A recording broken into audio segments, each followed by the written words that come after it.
Good morning. Let's get started. Yeah, thanks for the introduction. I'm Mark, and let me start with a statement. I'm working for E.ON now for 4 years, and I believe that I'm absolutely privileged to work for E.ON and that I'm at the right time, at the right company, because I am a believer.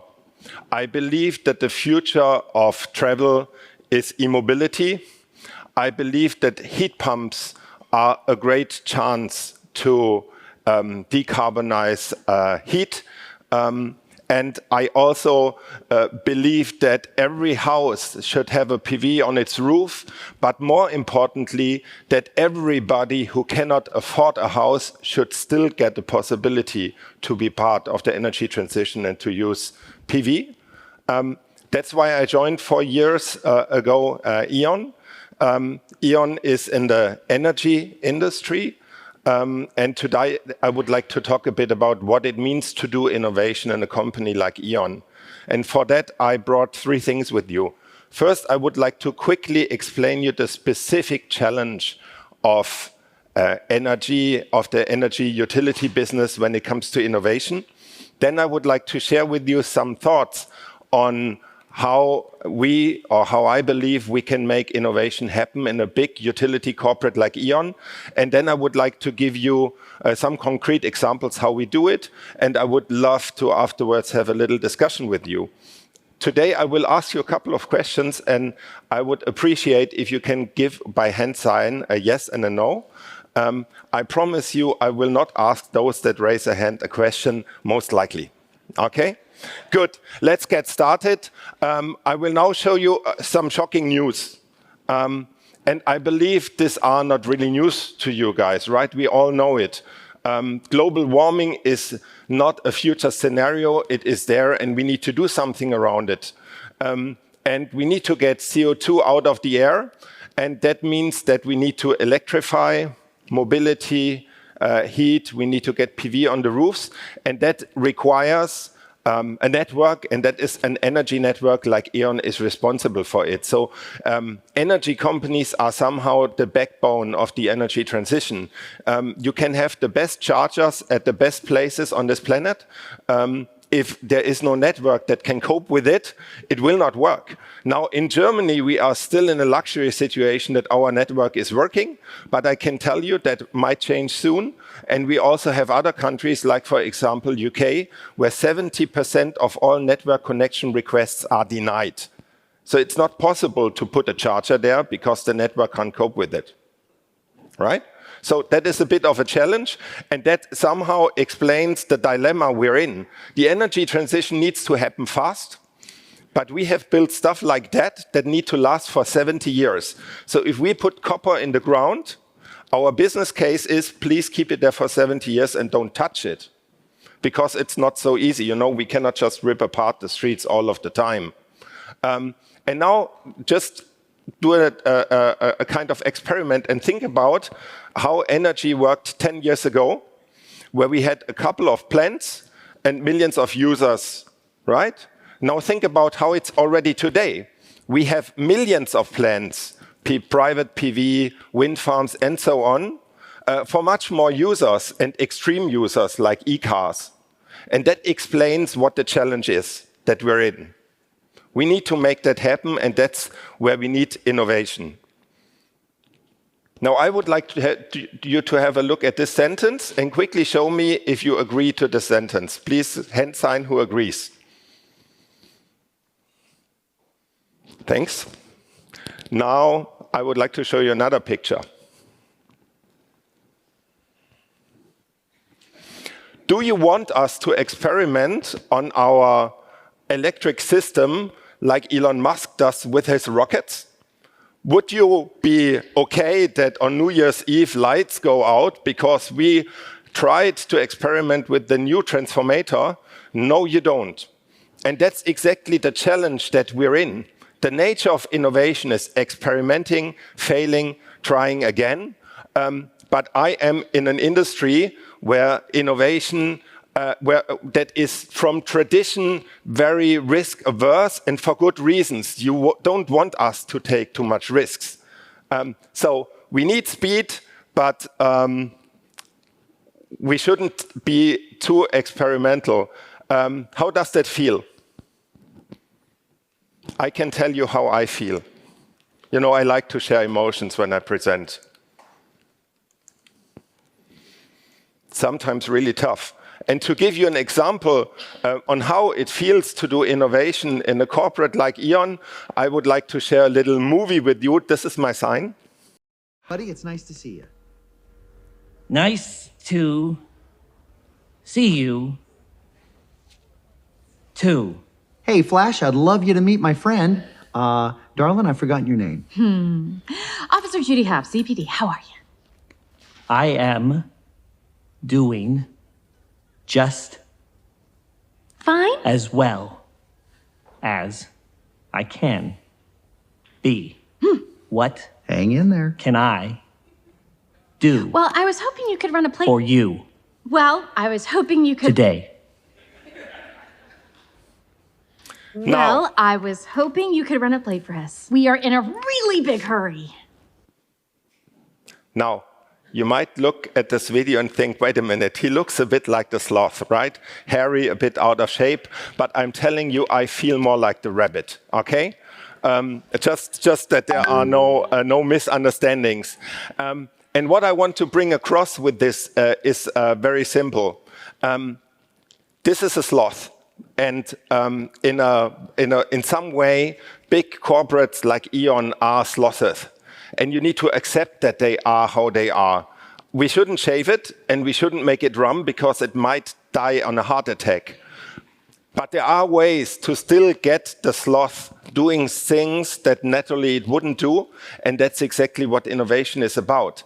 We need to find ways to overcome the risk-averse nature of our industry, but don't completely make it freak out, and that's what I would like to talk about now a bit. And I brought 4 hypotheses with me on that one. Let's start with the first one. If you do innovation in a company like E.ON, you need to accept the corporate challenge. So innovation is also about politics, processes, and projects. How does that sound? Does that sound very innovative? Most likely not, huh? Politics, processes, projects. Well, that's true. But if you want to create the freedom to act, you need to be aware in which company you are. You need to get the top support. You need to understand the politics in the company and play a bit to their rules, because if you don't do, innovation is dead. Nobody likes innovation so much in the core business, because we waste the money that was so heavily earned in the core business, and they don't really know what we do with it. So if you would do a poll and ask people who don't know what we're doing, they would say, innovation, I don't know, really, is this marketing, PowerPoint, shitty slides, I don't care. That's why you need political support. The second, because everybody's a bit jealous, you need to have your things together.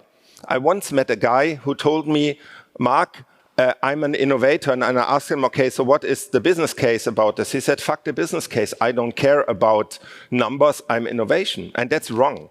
You need to know your numbers, and you need to know them better than the core business, so that you don't do what they expect you to do, which is have no clue about how to make anything out of it.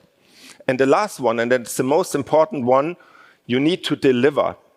Because only if you deliver things where people in our company understand what is the value in it, only if you do this properly, you will generate the freedom that you need to do the crazy stuff. And that's also the approach that we have at E.ON Group Innovation. Continuously delivering some innovation, some things that people accept, then they leave us alone, and then we can also do the fun stuff. Very well. Let's come to the second point, and that's my most important point. And that's a bit about culture, something that I call diversity of thought. And I hope I can explain you what I mean with that. First of all, again, a question: who believes that ego is important for innovation? Please raise your hand. One. A couple. Okay. You're true. Because the biggest innovators on this planet have a huge ego, right? Elon Musk, Steve Jobs. They all are known for having a big, big, big ego. That's correct. But it's a problem in the corporate. And I would like to share with you my thoughts why this is the case. Because I am not Elon Musk, okay? But if I believe I'm Elon Musk, I will do whatever I believe is right and completely ignore all the great brains around me, and that is a problem. Now, I can tell you, in big corporates, we have hundreds of thousands of Elon Musks who all of the time believe they are Elon Musk, and that is exactly why they ruin a lot of great things. So don't believe that you're Elon Musk if you do innovation, and trust also more in the people, in the other people. So there's a clear no. If I would stand here, and I will not ask a question because I know the answer, and I would ask you, do you need a proper failure culture in your company to do innovation? I guess everybody of you would raise your hand. And that is somehow correct, but I would like to give you a different perspective on failure culture. Because very often you have people like me standing on stage and talking to you about failure culture. But when they talk about failure culture, they don't believe in the real way you should do it, which is failure culture means you fall down, you stand up again, you try it again, you repeat until it works. But they think about it differently. It is more like, here's a colleague of mine, Dirk, so I will now talk to him. Dirk, this is really a failure that you did. But hey, we have a great failure culture, so I forgive you, but now do what I tell you, okay? That is what failure culture is very often about. Think about board meetings. You go into these board meetings and you talk to them, you explain them your thing, and after a while they agree this is not going to happen, it's negative. Because they all have agreed on it. Because they believe they are in charge of defining what a failure is. Now, I can tell you the biggest innovations on this planet have all one thing in common, which is that a majority didn't believe that this innovation will happen. So this approach doesn't work. What we need to do is something that I call diversity of thought. We need to accept that others probably know better how the future looks like ourselves, even if we have the title managing director. Right? And now imagine a board meeting and you go in there and they talk for a while. Usually decisions are done in two ways. One is mumbling, rumbling, and after a while they agree on a view and they give you the view. It's yes, you can go, or no, you failed. Or you have a very dominant CEO who lets them talk for a while and then makes a decision. But how about they talk for a while and they tell you, thank you for your presentation. We do not believe in what you said, but here's the budget. Show us that we're wrong. And that's exactly the attitude that we need when we do innovation. We need to accept that others know the future better than we do, and only if we implement it in our decision processes, we will give innovation a real chance. My third topic, connect with the right partners. I am a sloth, and I need to accept it as a corporate. So I need to find, I cannot hop around like butterflies. So I need to find partners that collaborate with me, and the startup scene is a very good way to do so. So only if we find the right partners to cooperate and to balance our weaknesses, we will really be able to innovate. Now, what corporates like to do is something that I'm calling negotiate to death, right? There is a startup, we're collaborating with them, our lawyers go to them, and I remember a startup talking to me. At that time I worked for Vodafone, and they told me, Mark, the amount of money we had to pay our lawyers to sign the contract with you was higher than the overall turnover of the whole project. And that's what we love to do at corporates. We are the big ones, they are the small ones, they need to follow our rules. But that's not the case. We need to accept, not they are better or we are better, it's about we are very, very different, so we need to carefully connect. And once we have connected, don't just do a pilot or do it to do a pilot so you can show the world, oh, I'm working with this startup, but really manifest commitment, drive it forward and do things with them. And if you do that, if they are really part of your projects, you have a chance to leverage all the strengths that they have that equalize your weaknesses. Fourth point is the spirit. And that is something which is really, really important. When I started today, I explained to you why I believe I'm at the right place at E.ON, because I believe in what you do. And I can tell you, if you do innovation, you really need to believe what you do. Don't try to fool the others. It will not work. You need to believe in it and you need to fight to it, and you need to have people that have exactly the same spirit. And only if you have this setting, you will be able to make it happen. Why? Because innovation can really, really, really be frustrating. It is a lot, like I said in the beginning, about politics, about fighting. And if you just do that for your career or for whatever, you will only be frustrated and you will fail. You need to be convinced of it and drive it forward, and then you will make it happen. Afterwards, I would tell you, don't do innovation. It's by far too frustrating. Some thoughts, a bit too fast presented probably, on how I believe innovation should happen. Now, let's share with you a bit how we make it happen at E.ON. When I joined E.ON around 4 years ago, it was a very cool time because it was directly after one of the biggest mergers of our industry with Innogy. And we decided to create a company called E.ON Group Innovation GmbH, where we put all the resources of Innogy and E.ON together and said, let's make an impact. Let's make innovation in E.ON happen.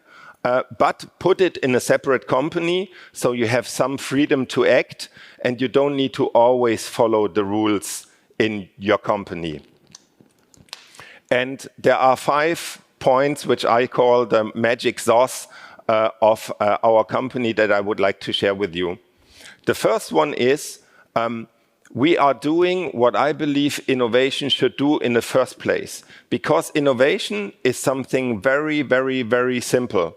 It is about a problem and about someone that solves the problem. It is not so much about, Mark, where is the next 100 million euro business case? Take your team, go in the room, create some PowerPoints and tell us where can we make money. That's not innovation. Innovation is about, it's a bit stinky in this room, what can we do? Let's open the door, fresh air comes in, innovation has happened. So that's our approach, and that's why we always start projects with a customer problem or a problem of the business. So we are in 15 countries, and if one of the regions comes to us and tells us we have a problem, we help them to solve it in the first place. And while we solve it, we try to figure out, can we make a product out of it that later can be scaled either functionally or internationally. And by doing so, in the worst case, we have solved a problem. And in the best case, we have created a new product or a new category that we hand over to the business to scale. And to give you some numbers, roughly, we start around 30 projects per year, and we hand over 10 of them successfully after 18 months.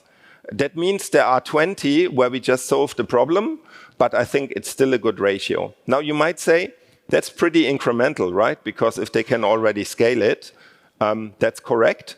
But what we have also discovered is by doing so, by having all of these great innovations, from time to time in this pool of 30 ideas, we identify more crazy stuff, things that we scale that really can change the industry, where we then also can experiment.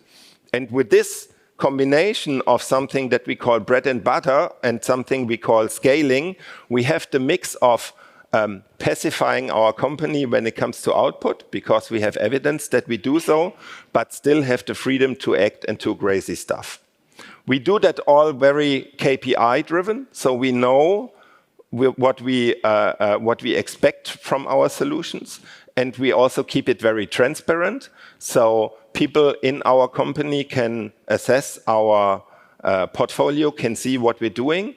And by that, we create trust because we don't have secrets. Not really. Sometimes it's probably better that they don't understand all the details that we do, but at least if they would be interested, they would see what we do. Third one is we are independent. That means all of our decisions, all of our projects that we do because we decided that we want to do it. Often, innovation teams are something that I'm calling political product departments or innovation clowns. I was an innovation clown myself in a company that I worked, where 30% of all times, sales guys came to me and said, I have a sales pitch and I need someone on the stage to dance and talk about crazy stuff. The good thing is we're independent, so that's not the case. And I can say of the currently around 60 projects we have in the portfolio, we have 60 of them because we independently, without any politics, decided that we want to do that. And again, why is this the case? Why is our company allowing us to do so? Because we deliver value from time to time and it's measurable and tangible. The fourth thing is something which is very important for me, and I already said it in the beginning, diversity of thought. We discussed a long time how can we implement something like that, and we decided to allow minority decisions when it comes to product decisions or to project decisions in our innovation product board.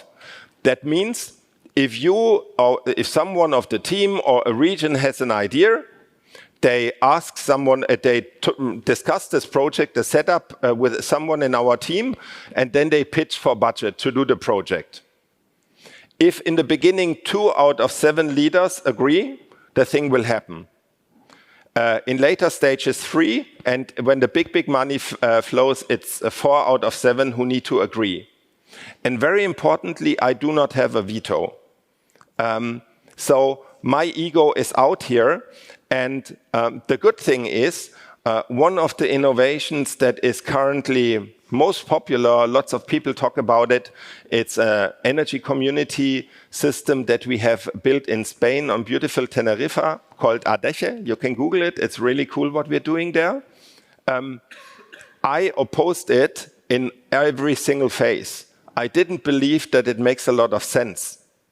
But I can proudly talk about this project because I was also the one who took away my formal power to have a veto. If I would have a veto, this thing would have never happened.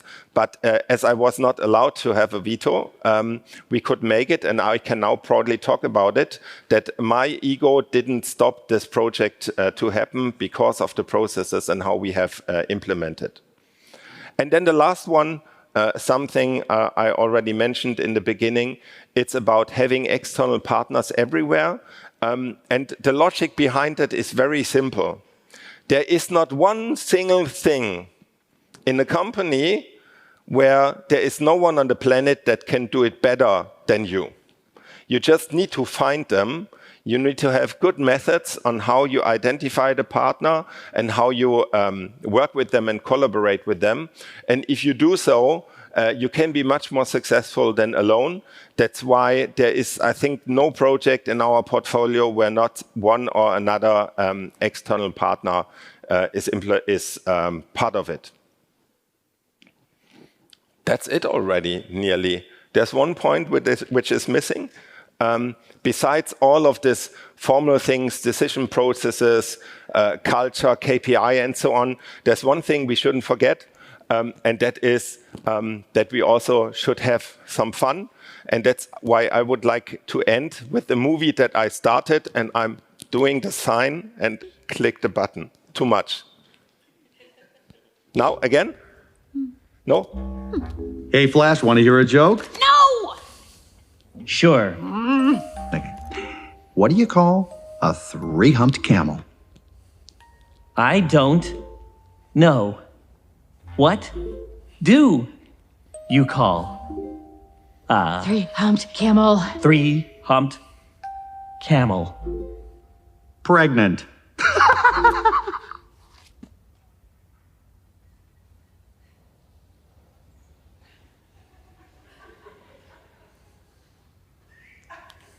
Yes, very funny, very funny. Can we please just focus on the task? Hey. Wait. Priscilla. Oh, no! Yes. Flash? Very well. Thank you very much.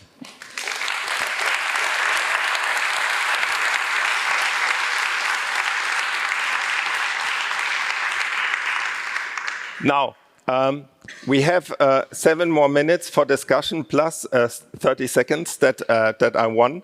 I would love to have some questions, also some thoughts on what I just said. There's a mic coming, an interesting mic.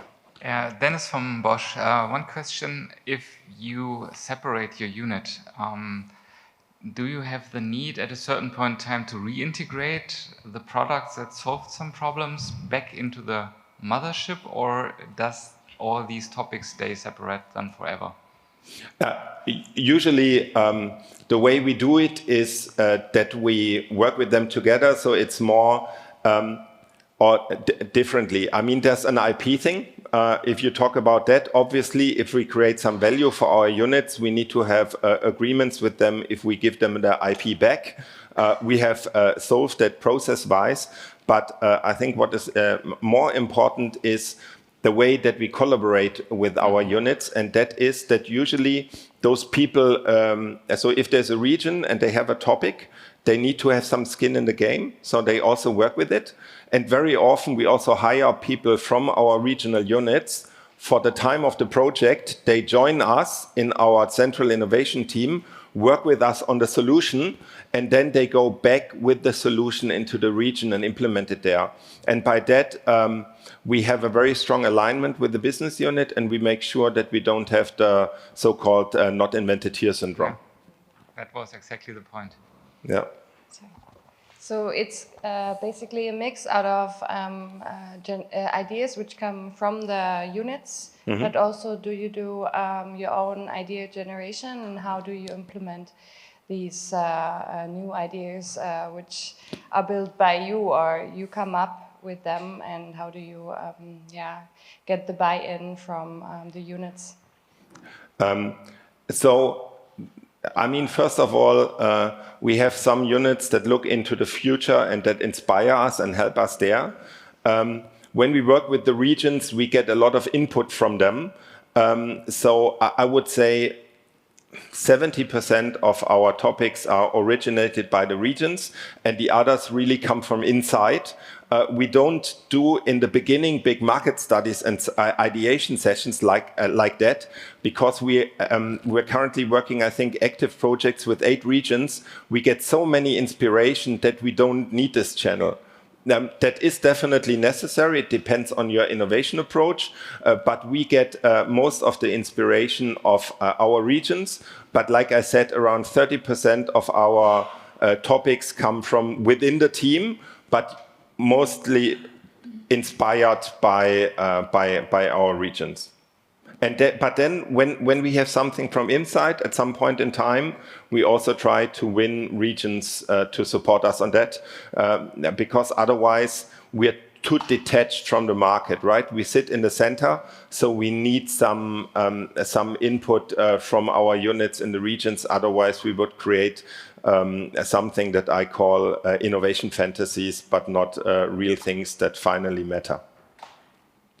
You talked about the sloth culture and, of the corporates, and sometimes that even goes into the innovation teams and into how we address the projects. So what vehicles do you have to kind of at least change that culture within your team, or what were the most successful ways of maybe changing it a little bit from there? You asked me a question that could trigger a 1-hour monologue. So I'm trying to damp it down to a minute. I think it is really a lot about culture. And one of the big advantages that we have is we are a separate unit with separate rules. We have an own works council, which is not a bug, but a feature.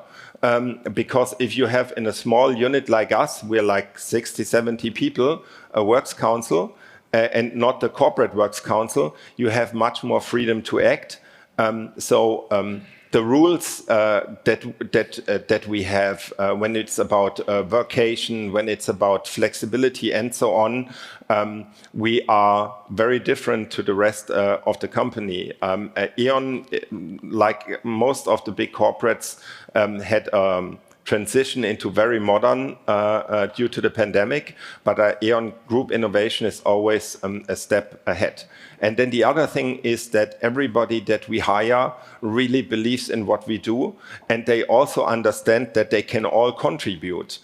So if you want to make an impact in a big corporate, in E.ON Group Innovation is really a good place, because if you have a great idea, you will get the funds and the time and the resources to make it happen. And that is something the team is aware, and that's why I believe there is a filter. And also people who like strict processes and more the corporate part of things, which by the way is fully fine, but they most likely will not be very happy with us, because lots of people think, wow, it's so great doing innovation, doing great stuff, but it's also pretty tough if you are in front of a big forest and you don't know which tree you want to choose. Hi, Mark. Salika Petzel from Yara International. So a bit more detailed question, going back to your secret sauce. One of the bullet points you had was KPIs. Would you kindly share maybe 2 or 3 examples of those KPIs, please? Yes. So I give you 2, one for the corporate and one for the team. The one for the corporate is that our handover process to a region is at the point where the region says, we believe we can now scale this innovation. And if you believe that you can scale it, you need to have an idea on how the economics look like, revenue, EBITDA, and so on and so on.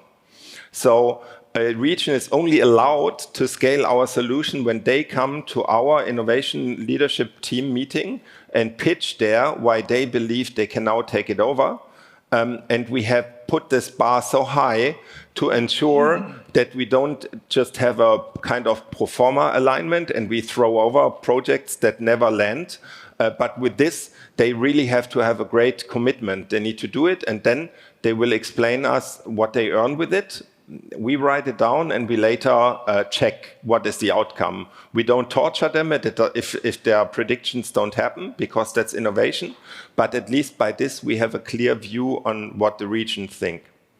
The second KPI, which I like even more, is we also predict the saved CO2 of a project over the next years, and then we count it on the employees.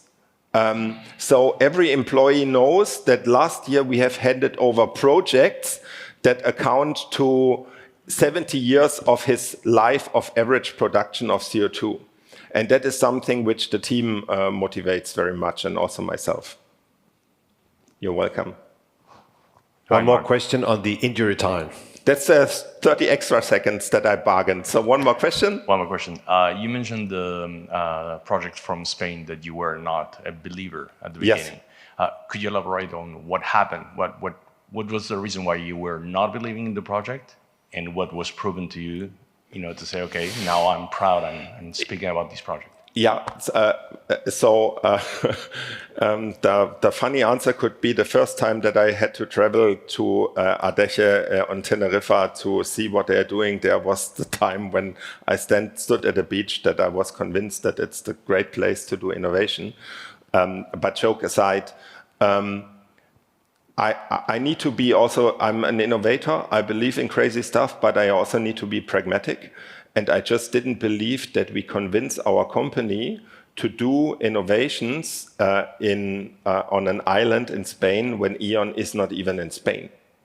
And what I had to learn is that it is a great advantage to do it there, because we have much more freedom to act, and nobody knows our brand. We can't crash it. We also don't need to constantly align with the core business, and really can do great disruptive things.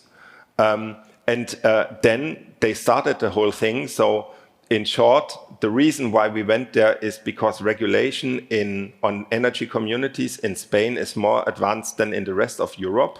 So we can experiment there. build energy communities. And when this regulation comes to the rest of Europe, and it will come, we can transfer the learnings and be much quicker and don't get into the panic mode if regulation changes. And that's why now I really believe in it, because we are very, very successful in Adeje. We will this year put more PV on the roof there in 6 months than 10 years before. And that's a very good evidence that the whole thing works, and that also a lot of people that don't have roofs want to be part of the energy transition. And just to explain what we're doing there is we're putting PV on the roof, and we're allowing neighbors who don't have an own roof to rent PV panels and by that use solar energy without having an own plant. And that is incentivized by a couple of cents per kilowatt hour in Spain, and similar things will also happen in the rest of Europe, because if you use the energy where you produce it, you're not overloading the network in the same way than if it's completely equal. Okay. Cool. Thanks a lot. Thanks a lot. Appreciate it.